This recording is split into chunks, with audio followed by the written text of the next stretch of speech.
Backyard thoughts, backyard thoughts, backyard thoughts, backyard thoughts.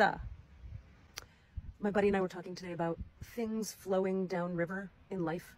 Like when things sort of fall into place with a lot of ease, you know you're in the zone. Sometimes people, though, get confused about what's the difference between like a normal rapid or rock or bump in the river you might meet along the way downriver.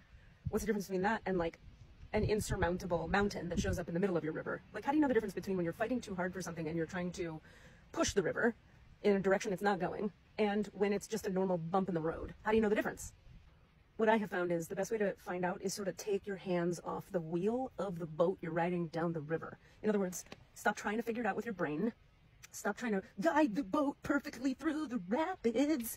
Because if you have to work that hard to guide the boat through the rapids, it might be a mountain you're trying to guide a boat through. And as you know, because of physics, you can't ride a boat through a mountain.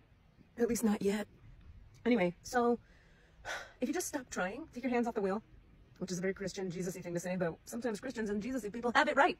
A lot of times not, but sometimes. So we take our hands off the wheel and we find out what occurs. Like the universe will make choices for you. You'll find out. It will become clear. It will land in something. In human design, we call this having passenger consciousness. In every spiritual or consciousness system, there's words for this. Become the witnessing eye. Take your hands off the wheel. Passenger consciousness. These are all terms that mean the same thing. They mean just stop trying to be in charge and see what happens. I'll give you a great example.